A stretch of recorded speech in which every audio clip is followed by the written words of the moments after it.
व्यापम फर्जीवाड़े के दाग अभी पूरी तरह साफ भी नहीं हुए कि मध्य प्रदेश उच्च शिक्षा विभाग में फर्जी डिग्री का एक नया खेल सामने आ गया। यहाँ पर बीएड, एमएड, बीपीएड और एमपीएड की परीक्षाओं में सुप्रीम कोर्ट और एनसीटीई की गाइडलाइन का उल्लंघन किया गया है। नियम के तहत विद्यार्थियों को प्रवेश लेने के कम से कम 100 दिन तक कक्षा में आना अनिवार्य है, लेकिन यहाँ तो विभाग ने परीक्षा के 50 दिन पहले तक एडमिशन किए हैं। तो इसकी अनिवार्यता कितनी है, इससे ही समझ आता है। खबर भारत को मिले दस्तावेजों में विभाग ने 12 जनवरी तक एडमिशन किए हैं और मार्च में परीक्षा भी करवाई। हद तो तब हो गई जब ग्वालियर की जीवाजी यूनिवर्सिटी की बीएड, एमएड और बीपीएड, एमपीएड की मान्यता रद्द होने के बाद भी 100 सीटों पर प्रवेश दे दिया गया, जिससे 100 विद्यार्थियों का भविष्य भी खतरे में पड़ गया है। यही हाल मध्य प्रदेश में कई कॉलेजेस का है, जो नियम को नजरअंदाज कर सीट आवंटित कर चुके हैं।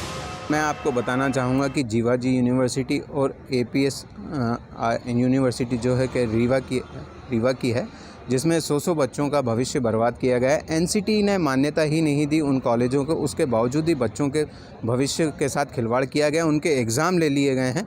ये सबसे बड़ी अनियमितता है, ये आपराधिक कृत्य है। सरकार को इसको संज्ञान में लेना चाहिए, परंतु मध्य प्रदेश के मुख्यमंत्री बोलते तो बहुत कुछ हैं कि हम ऐसा करेंगे वैसा करेंगे, परंतु दिखता कुछ नहीं है।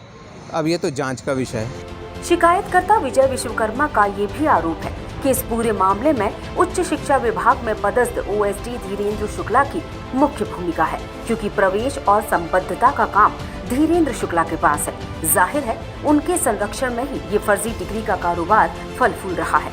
धीरेन्द्र शुक्ला के खिलाफ उच्च शिक्षा मंत्री मोहन यादव से लेकर प्रधानमंत्री कार्यालय तक शिकायत की गई है।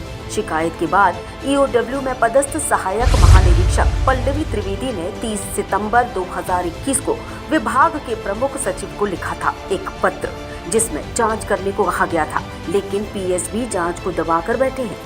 मैंने प्रधानमंत्री कार्यालय में शिकायत की गई है और वह जांच का विषय है। अगर ये जांच प्रॉपर हो जाए, कहीं ना कहीं इन अधिकारियों के ऊपर कहीं ना कहीं राजनीतिक दबाव है, जिसके चलते ये जांच नहीं कर रहे हैं। अभी तक कोई निष्कर्ष नहीं निकला है। ईओडब्ल्यू ने एक पत्र जरूर जारी किया है, लेकिन लोकायुक्त ने अभी तक कोई भी पत्र जारी नहीं किया गया है। सिर्फ जांच चल रही है। अभी बाकी क्या चल रहा है अभी कुछ पता नहीं। बीएड, एमएड, बीपीएड और एमपीएड ये वो डिग्रियां होती हैं जिन्हें पाने के बाद कोई व्यक्ति किसी स्कूल या कॉलेज में पढ़ाने के लिए दक्ष माना जाता है, मगर जिसने खुद फर्जी तरीके से दक्षता हासिल की हो, ऐसे में तो वो खुद छात्रों का भविष्य बर्बाद कर देगा। शिकायतकर्ता विजय विश्वकर्मा ने ईओडब्ल्यू, लोकायुक्त, उच्च शिक्षा मंत्री, मुख्यमंत्री, पीएमओ ऑफिस सभी जगह कंप्लेन की है, लेकिन उच्च शिक्षा विभाग के ओएसडी धीरेन्द्र शुक्ला अपने रसूख के दम पर हर बार जांच को रुकवा देते हैं। बताया जाता है कि शर्मा की विभाग के मंत्री मोहन यादव और प्रमुख सचिव से भी सांठ-गांठ है। शायद यही वजह है कि अभी तक उनके खिलाफ किसी भी तरह की कोई जांच नहीं हुई, ना ही कोई कार्रवाई की गई। मध्य प्रदेश में उच्च शिक्षा विभाग के घोटाले की अगर हम बात करें तो चाहे उसमें छात्रों का जो भविष्य कहीं ना कहीं उनके साथ खिलवाड़ किया जा रहा है। शिकायतकर्ताओं की अगर माने तो ईओडब्ल्यू में उनकी शिकायतें दर्ज करवा दी गई हैं, लेकिन ईओडब्ल्यू के द्वारा लोकायुक्त में इसकी जांच के लिए आदेश भेज दिए गए। अभी तक इस पर जाँच न हो पाना कहीं ना कहीं संदेह की स्थिति पैदा करता है। शिकायतकर्ता के मुताबिक डॉक्टर धीरेन्द्र शुक्ला के कारनामों की एक लंबी फहरिस्त है। धीरेन्द्र शुक्ला ओएसडी पद के अलावा इटारसी के गवर्नमेंट पीजी कॉलेज में एनसीसी ऑफिसर के तौर पर 2017 से पदस्थ हैं और 3000 रुपये प्रतिमाह भुगतान लेते हैं। इसके अलावा 60 लीटर पेट्रोल भी प्रतिमाह लेते हैं इटारसी जाने के नाम पर, जो कि वे कभी जाते ही नहीं। मध्य प्रदेश शासन का अपना IT सेल है।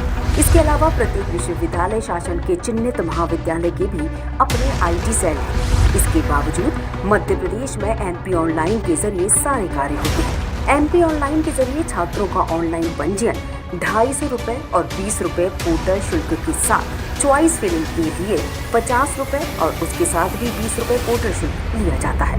प्रवेश सूची में नाम आने के बाद फीस भी MP ऑनलाइन के माध्यम से जमा होती है। इसके साथ ही जमा करने का कमीशन 50 रुपये और पोर्टल शुल्क 20 रुपये लिए जाते हैं। एनरोलमेंट फॉर्म के 50 रुपये और 20 रुपये पोर्टल शुल्क के लिए जाते हैं। अंत में 4 सेमेस्टर के परीक्षा फॉर्म का प्रत्येक सेमेस्टर का शुल्क 120, साथ में 20 रुपये यानी 140 कुल लिए जाते हैं। इसी तरह एक सेमेस्टर का 140 रुपए अतिरिक्त शुल्क लिया जाता है। इस हिसाब से 4 सेमेस्टर के 560 रुपए MP ऑनलाइन को भुगतान किया जाता है। इस तरह एक छात्र से साल में करीब 1100 रुपए का शुल्क अतिरिक्त लिया जाता है। केवल प्रथम वर्ष में 16 लाख छात्र यानी 176 करोड़ रुपए MP के गरीब और निर्धन छात्रों से वसूले जाते हैं। इसके अलावा 16 लाख सीट के लिए बार बार जून से जनवरी तक 10 से 12 बार प्रवेश चरण करना। 16 लाख सीट के लिए छात्र पसंद के कॉलेज के लिए बार बार फॉर्म भरता है। इस तरह देखा जाए तो 16 लाख सीट के लिए 10 चरणों में 50 लाख फॉर्म भरे जाएं तो 125 करोड़ अलग से। इस तरह 300 से 400 करोड़ रुपए का पूरा खेल उच्च शिक्षा विभाग में एडमिशन के नाम पर हो रहा है। मैं आपको बता दूं कि उच्च शिक्षा विभाग में बहुत सारी अनियमितताएं पाई गई हैं, जिससे बच्चों का खिलवाड़ किया गया है और भी बहुत सारी ऐसी अनियमितताएं जिससे करोड़ों रुपए का घोटाला भी सामने आएगा और बच्चों के भविष्य को लेकर खिलवाड़ किया गया है। इसके अलावा MP ऑनलाइन के माध्यम से जो भी फीस जमा होती है वो 2 से 3 महीने तक MP ऑनलाइन के खाते में रहती है। उसका ब्याज भी करोड़ों रुपए में होता है। सूत्रों के मुताबिक MP ऑनलाइन से फीस ट्रांसफर करवाने के लिए कॉलेज वालों को भी एक बड़ी कीमत चुकानी पड़ती है। सुप्रीम कोर्ट ने NCTE के पाठ्यक्रम B.Ed, M.Ed, B.Ped तथा M.Ped आदि में प्रवेश के लिए अपने निर्णय रिट पिटीशन सिविल 27 जून 2012 में सख्त नियम दे रखे हैं। उन्हीं को NCTE ने अपने असाधारण राजपत्र 2014 में नियम बनाया। नियम के मुताबिक मध्य प्रदेश शासन उच्च शिक्षा विभाग में प्रवेश मार्गदर्शिका 2020-21 में डाले गए हैं, लेकिन उच्च शिक्षा विभाग B.Ed, M.Ed, B.Ped और M.Ped की प्रवेश प्रक्रिया को ताक पर रख चुकी है। विभाग ने कई ऐसे महाविद्यालय के नाम मध्य प्रदेश शासन के पोर्टल पर रख दिए, जिनकी मान्यता NCTE ने 1 साल पहले ही समाप्त कर दी थी, लेकिन इसके बाद भी हजारों छात्रों ने शासन के पोर्टल के धोखे में आकर अमान्य कॉलेजों में प्रवेश ले लिया।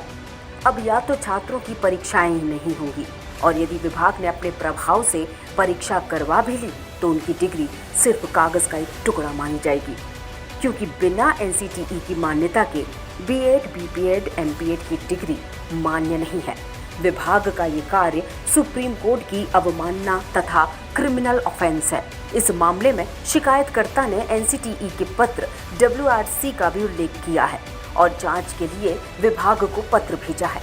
इसके बाद भी विभाग जांच को दबाए बैठा है। देखिए, आपके चैनल के माध्यम से हमें जानकारी लगी है कि B.Ed की, M.Ed की या M.Ped या B.Ped की इनके एग्ज़ामों के अंदर प्रवेश परीक्षाओं में फर्जीवाड़े की बात सामने आ रही।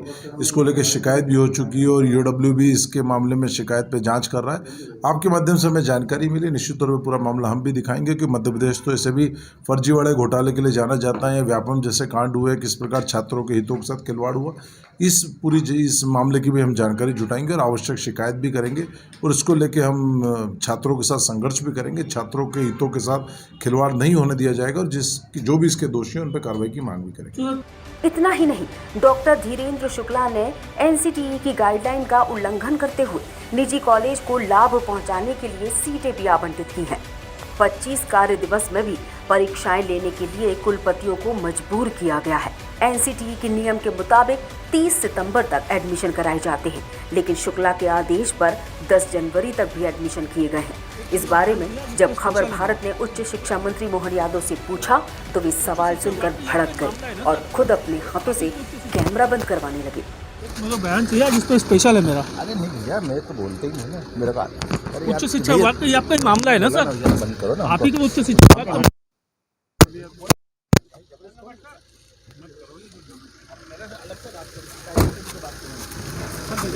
का आरोप लग रहा है सीधा। लोकायुक्त में शिकायत होने के बावजूद भी अभी तक दोषियों पर कार्रवाई नहीं हो पा रही है। सरकारी विभाग में शिकायत के बाद शिकायत के निवारण की एक प्रक्रिया होती है और मुझे लगता है कि भारतीय जनता पार्टी में तो जीरो टॉलरेंस की नीति है भ्रष्टाचार को लेकर। कहीं भी किसी प्रकार की गड़बड़ी हो तो मुख्यमंत्री जी के स्पष्ट निर्देश है कि उसको बर्दाश्त नहीं किया जाएगा। जिस विषय बिंदु का आप उल्लेख कर रहे हैं उस पर जरूर जांच कराई जाएगी और यदि किसी प्रकार की अनियमितता है, लापरवाही है या अपराध बनता है तो विधि सम्मत कार्रवाई की जाएगी। करप्शन के मामले में जीरो टॉलरेंस हमारी नीति है। गड़बड़ करने वाले को क्रश करते हैं। एक तरफ तो मुख्यमंत्री शिवराज सिंह चौहान और प्रधानमंत्री नरेंद्र मोदी जीरो टॉलरेंस की बात करते हैं, लेकिन मध्य प्रदेश का उच्च शिक्षा विभाग सुनियोजित तरीके से भ्रष्टाचार कर रहा है। इस पर किसी का भी ध्यान नहीं है। ब्यूरो रिपोर्ट, खबर भारत।